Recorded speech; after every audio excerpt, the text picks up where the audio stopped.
하리라. 아멘. 자, 오늘 말씀은 두려운 신앙이라는 제목을 가지고 말씀을 나누겠습니다.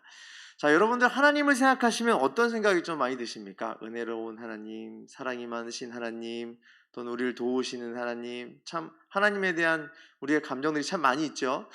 자, 그런데 오늘 말씀을 보면요, 두렵다라고 하는 말이 나와요. 두려운 하나님에 대한 얘기가 나와요. 자, 오늘 말씀에서 보시면 소제목까지도 이 말씀에, 성경 말씀에 여러분들 소제목을 보시면 이렇게 기록되어 있습니다. 두려워할 분을 두려워하라. 그러니까 우리가 세상에서 두려워하는 것보다 더 두려운 분이 하나님이시니 진짜 하나님을 두려워해라, 이 뜻이라고 우리가 생각할 수 있어요. 뭐 딱히 틀린 말은 아니지만, 자, 그런데 정말 하나님을 두려워한다는 뜻이 무엇일까요? 라고 혹시 생각해 보셨습니까? 오늘 말씀을 보면요, 하나님이 진짜 무서워요. 하나님은 어떤 분이시냐면 그 육신밖에 죽이지 못하고 그냥 몸만 괴롭힐 수 있는 사람들하고는 달리 성도들을 괴롭히고 성도들에 대해서 벌을 주실 때는 영혼까지 죽이실 수 있는 분이래요. 그리고 맨 마지막 절, 우리 진짜 제일 무서운 게 이거 33절이에요. 누구든지 사람 앞에서 나를 부인하면 나도 하늘에 계신 내 아버지 앞에서 그를 부인하리라. 이 하나님 얘기 들어보면 사랑이 많은 하나님인지 잘 모르겠습니다. 하나님이 진짜 무서운 분 같아요. 이거 뭐 제가 조금만 잘못하고 조금만 잘못 생각하면 하나님이 이렇게 무서울 수가 없습니다 라고 생각하면 참 이 말씀이 오해라는 거죠. 하나님은 우리를 겁박하시는 분이 아니시라는 얘기예요. 하나님은 우리를 압제하시는 분이 아니신데, 이 말씀 자체에서 느껴지는 하나님을 좀 오해하고 나면 하나님은 굉장히 무서운 하나님이고 심판의 하나님이에요. 물론 하나님은 심판을 하시는 분이십니다. 근데 심판하시는 그 하나님이시자 또 우리에게 이렇게 뭐 바른 길로 인도하시고자 이렇게 벌도 주시는 하나님이시긴 하지만, 이 모든 게 무서운 하나님이고 또 하나님을 두려워하고 하나님한테 겁을 내라고 주시는 그런 감정은 아니거든요. 그러니까 오늘 말씀을 보시면서 두렵다라고 하는 말을 우리가 조금 더 다른 방면에서 생각해 봤으면 좋겠습니다. 자, 우선 말씀에 있는 대로만 한번 생각을 해보죠. 우리 소제목에 있는 대로 두려워할 분을 두려워하라, 이렇게 기록되어 있거든요. 그러니까 아주 앞에서 얘기한 것과 그 좀 전에 있는 내용을 말씀 합쳐서 말하자 보면, 우리 요 앞전에 있는 내용들은 우리가 미움을 받을 것이다, 주변에 늑대 같은 사람들이 막 있어서 스데반이 죽였던 것처럼 우리를 괴롭히고 힘들게 할 것이다 라는 말을 지난주에 하기는 했습니다. 그리고 지금 오늘 말씀은 더 나가서 그 사람들을 두려워하지 말아라 라고 이렇게 말씀하시는데, 그 사람들은 결국 너희의 육신을 죽일 수밖에 없는 사람들이고 참 안타깝게도 가족이 될 수도 있다, 이렇게 지금 말씀하고 계시는 거거든요. 자, 그러면 이렇게 우리의 육신을 괴롭히고 힘들게 하고 우리의 모든 상황을 폭력적으로 압제하는 사람들을 우리가 두려워할 수밖에 없는 감정이 있는데, 하나님은 그보다 더 두려운 분이시니, 왜냐하면 하나님이 그들보다 더 큰 능력을 가지고 계시기 때문이다 라는 내용이에요. 자, 제가 얼마 전에 영화를 봤습니다. 제가 이 영화를 너무 재밌게 봤어요. 옛날에는 공공의 적이라고 하는 영화가 있었거든요. 공공의 적이라는 영화가 있어요. 여기 있는 분들은 영화를 안 보셨을 수도 있습니다. 영화를 이렇게 회피하실 수도 있어요. 이게 막 이렇게 사람들이 이렇게 막 폭력적이고 막 욕 나오고 그래서 안 보실 수도 있는데, 가끔 이제 그런 데서 희열을 느낄 때도, 죄송합니다, 욕할 때 희열을 느낄 수도 있어요. 자, 제가 하는 게 아니고 다른 사람이 욕할 때. 자, 그리고 오해하시면 안 되는데. 자, 그리고 제가 얼마 전에는 비슷한 영화인데 요즘판이에요. 뭐냐면 그 범죄의 도시라고 하는 영화가 있어요. 얼마 전에 2가 나왔거든요. 제가 2를 무료로 봤어요. 너무 재밌게 봤어요. 너무 재밌게 봤는데, 옛날에는 그 공공의 적이라고 하는 영화는 이렇게 막 대놓고 그 주인공이 욕을 엄청 많이 하거든요, 범인들한테. 그 민중의 지팡이 그러면서 자기는 경찰이 막 공권력으로 범죄자들을 막 때려잡고 막 데리고 가는 그런 장면, 속이 너무 시원해요. 세상에 저렇게 나쁜 사람들을 다 잡아가야지, 경찰이 뭐 하는 거야, 이런데 설경과 그 역할을 해줬어요. 막 그냥 범죄자들한테 겁도 먹지 않고 다 듣고 그냥 감옥에 넣어요. 근데 얼마 전에 봤던 영화는 요즘에 가장 떠오르는 그 스타입니다. 마동석이라는 사람이에요. 마동석이 막 범죄자들을 막 다 잡아요. 막 다 잡는데 그냥 막 아무리 폭력적이고 막 무섭게 나와도, 칼 들고 무섭게 해도 마동석이 다 이겨요. 마동석은 막 그냥 손 한 번이면 다 잡아요. 범죄자들을 보면서 사람들은 무서워해요. 범죄자들에 대한 얘기를 보면서 저 이야기가 내 이야기가 될 수도 있고 저런 사건들이 주변에 있구나. 실화를 바탕으로 한 영화이기 때문에 그 내용이 두려울 수가 있거든요. 자, 이렇게 무서운데 우리는 어떻게 하지? 우린 누가 지켜주지? 그럴 때 그 영화에서는 마동석이라는 사람이 나와서 우리가 두려워할 만한 범죄자들을 다 때려잡아요. 자, 그러면 실제로 사람 대 사람으로 봤을 때 범죄를 저지르는 사람과 범죄자를 그냥 한 번에 단숨에 그냥 압도하고 잡아버리는 그 경찰하고, 우리가 누군가를 두려워할 때 누굴 더 먼저 두려워해야 되겠습니까? 당연히 강한 척 보이는 사람보다 더 강한 사람 무서워하는 게 맞겠죠? 오늘 성경 말씀은 그 얘기예요. 사람들이 아무리 우리의 그 신앙을 가지고 많이 두려움을 주고 걱정거리를 준다 해도 그것에서 걱정하지 말아라. 하나님은 더 전능하신 분이지 않니? 그러니까 두려워하지 말아라. 하나님이 어떤 분이신데 세상을 창조하신 분이고 우리의 모든 것을 다 아시는 분이고 여기 머리털을 세신 바 되었다 이렇게 돼 있잖아요. 그러니까 다 아시는 분인데 이런 하나님을 두려워해야죠. 어떻게 너희들을 괴롭힌다고 해서 그 사람들을 더 두려워할 수 있니? 라는 그 얘기입니다. 자, 그런데 여기까지 말씀만 보면 저는 이 말씀이 참 쉽고 편하네요. 근데 이 말씀을 보면서 이런 생각이 문득 들었어요. 하나님을 그 누구보다 두려워한다? 하나님의 그 능력을, 하나님이 가지신 그 전능하심과 그 능력을, 영혼까지도 멸하실 수 있는 그 능력의 하나님을 우리가 진짜 두려워한다?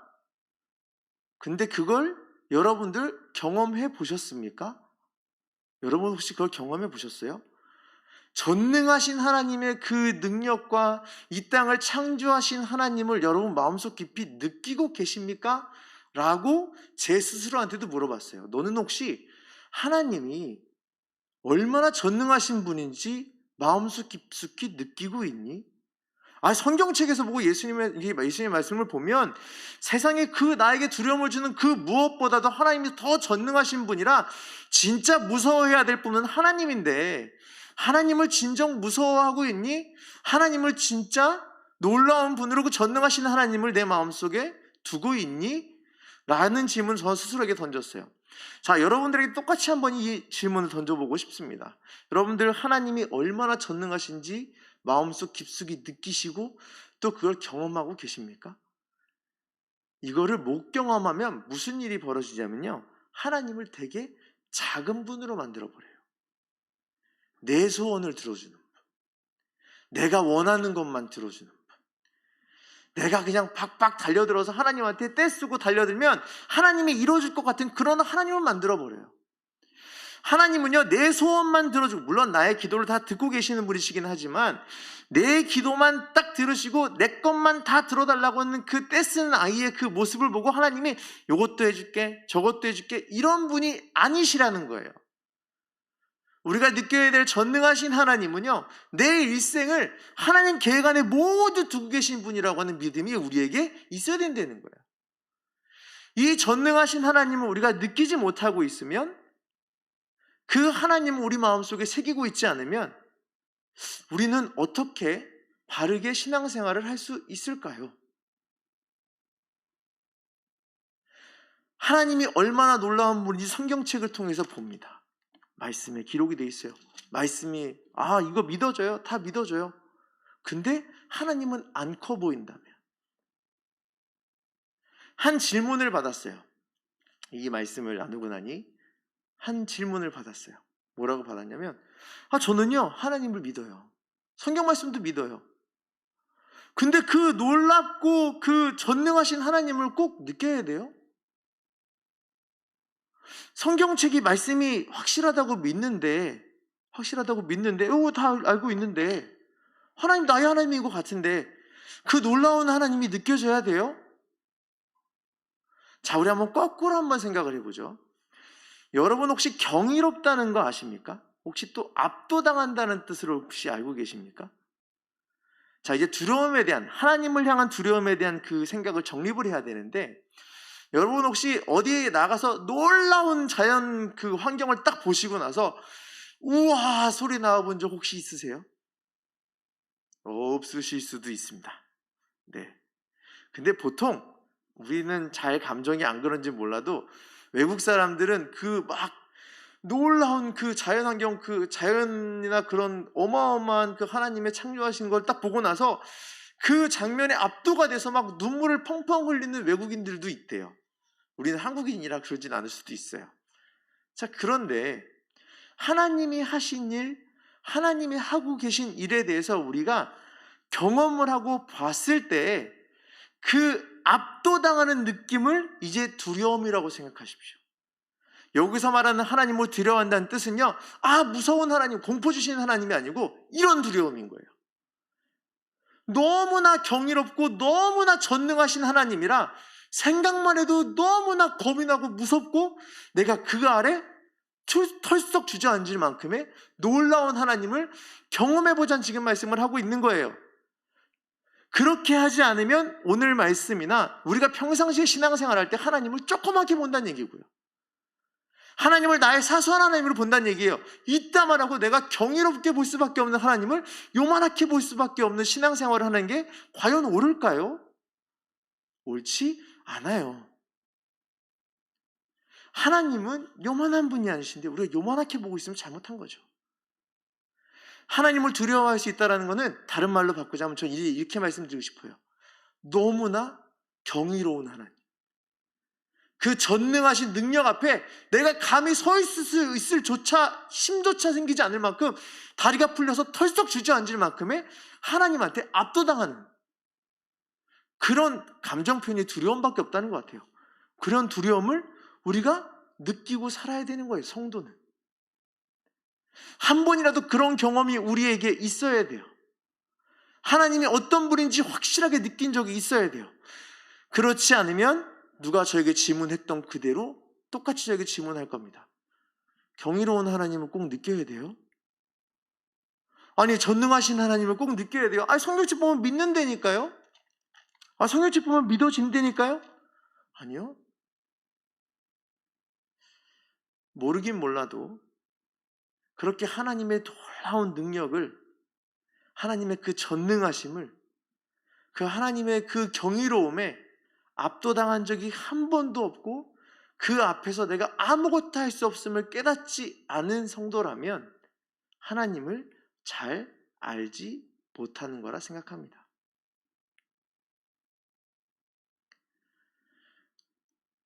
혹시 여러분 아브라함 기억하시죠? 아브라함.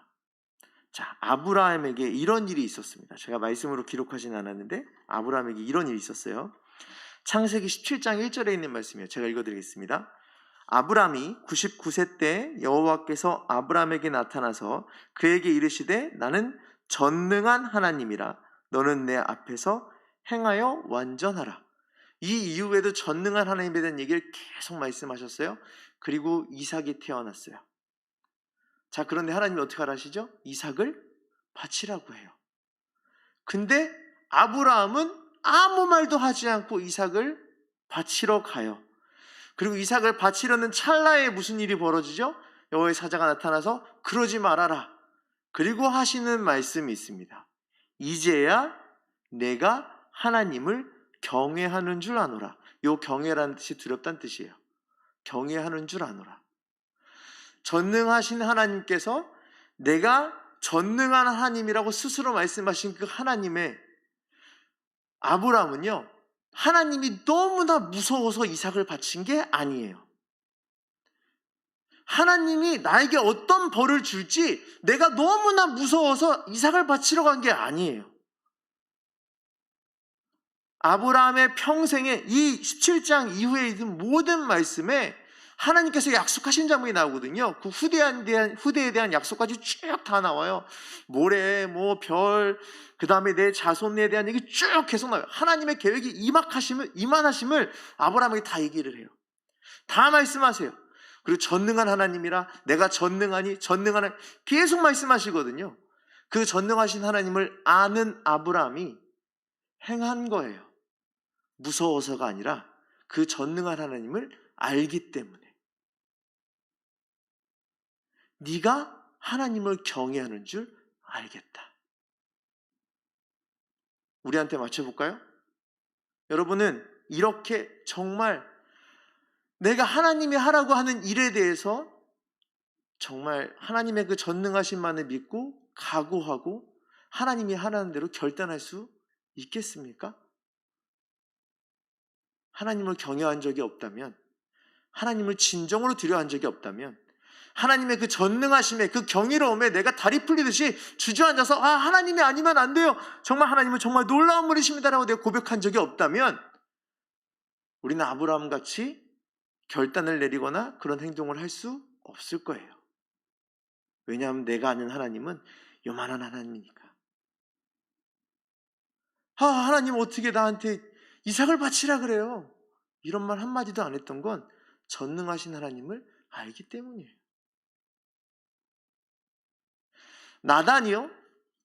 나단이 다윗에게 갔습니다. 다윗이 가서 부정한 일을 행한 걸 가지고 나단이 찾아갔어요. 찾아가서 너 잘못했다, 다윗 넌 잘못했다, 하나님이 다 알고 계신다 그랬대. 다윗이 어떻게 했습니까? 그냥 주저앉아서 회개했어요. 왜 그럴까요? 다 아시는 하나님 앞에, 전능하신 하나님 앞에 내가 감히 범죄를 저질렀구나, 창피해서 하나님 잘못했어요, 이게 아니에요.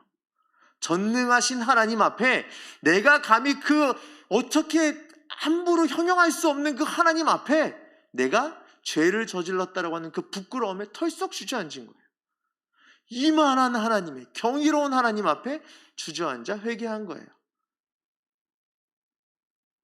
이에 맞춰서 생각해 볼까요? 놀라운 하나님, 나의 죄를 씻기는 하나님에 대한 그 놀라운 하나님을 경험하지 못하면 진정 회개가 될까요? 라는 생각도 들어요. 하나님이 얼마나 놀라운 분인지 모른데 나를 향한 계획이 있음에 대해 확고한 생각이 들까요? 안 들어요. 두려워할 분을 두려워해라, 두려워할 사람들을 두려워해라, 두려워할 분을 두려워해라. 하나님의 전능하심을 우리가 먼저 깨닫고 경험하는 게 진짜로 중요합니다. 이걸 진정으로 알고 있으면 세상에서 말하는 하나하나의 두려움에 우리는 반응하지 않아요. 세상에서 다가오는 두려움에 반응할 필요가 없음을 알아요. 세상에서 다가오는 공격에도 우리가 반응하지 않음을 알아요. 왜냐하면 하나님은 더 크신 분이라 이런 고난과 어려움마저도 나를 위해서 준비하셨구나, 이 모든 것을 기쁘게 지내야 되는구나 라는 걸 알게 되니까 하나님의 전능하심을 경험하고 아는 사람들은 세세하게 다가오고 나에게 진정한 감정적인 두려움을 주는 것에 대해 주저앉거나 낙담하지 않습니다. 하나님의 계획을 아니까 아브라함처럼 주저앉지 않고 하나님의 그 경이로움에 합당한 응답을 우리가 할 수 있을 거예요. 여러분, 빨리 하나님의 그 놀라운 전능하심에, 그 경이로움에 감탄하고 주저앉고 내가 어찌할 바를 몰라서 하나님만 생각하면 그냥 몸이 부들부들 떨릴 만큼 기쁘고 놀랍고 감격하는 그 마음이 회복되어졌으면 좋겠습니다. 여기 계신 분들은 아마 그런 경험이 있었을 거라고 생각이 들어요. 한 번쯤 그런 경험이 있었을 거라고 생각이 드는데 또 여러 번 있었을 거라고 생각이 들거든요. 혹시 그 감정이 조금이라도 사그라들어서 다시 소소한 하나님 만들고 계신다면 우리 그렇게 신앙생활 하는 것보다 진정 우리에게 표현은 두려움으로 되어 있지만 그 경이로운 하나님, 나에게 놀라운 능력을 보내시는 그 하나님을, 능력을 주시는 하나님을 우리가 알고 깨달았으면 좋겠습니다. 그럼 이 삶이 정말로 달라질 거예요. 이 말씀의 내용을 조금만 더 정리해서 얘기 드리겠습니다. 앞에 있는 내용하고 좀 섞어서요. 제자들은 미움을 받을 거래요. 예수님이 바알세불이라고 사람들이 오해하고 손가락질하고 귀신의 왕이라고 사람들이 예수님한테 그렇게 얘기했거든요. 따르는 제자들도 똑같이 대했어요. 그렇게 오해받고 우리 가족들과, 여기 보면 가족들과 형제 얘기도 나오잖아요. 가족들과 형제들까지도 우리 전절에 나오잖아요. 막 우리를 미워하고 그런 일이 벌어지잖아요. 그런 많은 어려움들이 생길 때, 그에 합당한 두려움을 우리에게 줄 때 혹시나 그런 두려움에 내가 팍팍팍 주저앉고 못 일어나고 있다면 아마 우리의 신앙생활은 지금 전능하신 하나님을 경험하는 법, 그 경이로운 하나님의 능력을 아마 이준 중일 수도 있을 겁니다. 이걸 빨리 회복하고 진정 하나님께 모든 것을 맡길 수 있는 믿음, 그리고 우리의 모든 삶을 다 계획하고 계시고 하나님 계획 안에 넣어주신 그 하나님의 놀라운 능력을 우리가 이제 찬양하며 살았으면 좋겠습니다. 이것만 하나 말씀을 드릴게요. 뭐 그럴 일은 없어요. 그럴 일은 없습니다. 저희 만약에 할아버지가 대기업의 총수라고 생각을 한번 해보세요. 대기업의 총수 막 엄청 장시로 유명한 사람은 없더라고요. 대기업의 총수라고? 왜 할아버지면 장씨가 아닐 수도 있겠네요. 엄마가 박씨인데. 자, 그럼 어쨌든 대기업의 총수라고 생각을 한번 해보죠. 그런데 제가 그걸 평생 모르고 살았어요. 평생 모르고 살다가 갑자기 누군가 저한테 와서 얘기를 해줬어요. 예준아, 너희 할아버지가 대기업 엄청난 부자고 엄청난 권력가야. 자, 지금 당장 안 알고 있는 제 삶과 평생 모르다가 죽기 직전에 알았어요. 그 삶과 여러분은 상상을 한번 해보시죠. 어떤 삶이 더 좋다고 생각하십니까? 먼저 알고 자기에게 주어진 좋은 환경들을 잘 누리며 사는 게 좋다고 생각하시죠? 나중에 죽기 전에 알면 무슨 소용이 있겠습니까? 그죠? 지금 하나님을 두려워하고 하나님의 그 전능하심을 몸소 깨닫는 그 놀라운 기쁨이 지금 있길 제가 바라는 마음으로 이 말씀을 드렸어요. 나중에 알면 되지. 꼭 그 경이로운 하나님은 지금 알아야겠습니까? 라고 말하는 질문보다 또 이렇다고 나중에 우리 정교회 수련회가 8월 1일하고 2일에 있잖아요. 수련회 때 알려고 하지 마세요. 하나님은 수련회 때 찾아오시는 분이 아니십니다. 다른 교회 가기도 바빠요. 하나님 뭐 여기 교회 수련회 그 바쁘신 하나님 찾지 마세요. 평상시에 매일매일 내가 하나님께 질문하고 하나님께 들으려고 한다면 하나님은 저에게, 하나님 우리 모두에게, 각자에게 얼마나 내가 하나님의 그 전능하심을 뒤로 안고 하나님의 그 경이로운 그 놀라운 하나님의 아들, 딸로서의 삶을 살 수 있는지를 말씀해 주시고 성도의 진짜 기쁨을 우리에게 주실 거라 저는 확신합니다. 여러분 늦지 않게 오늘도 기도하시고 내일도 기도하시고 또 말씀을 통해서 언제나 하나님께 내가 그 하나님을 향한 진정한 두려움을 깨닫는 자가 되게 해달라고 언제나 기도하며 살아가는 우리 성도님 되시기 간절히 바라고 소망하겠습니다. 같이 한번 기도하죠.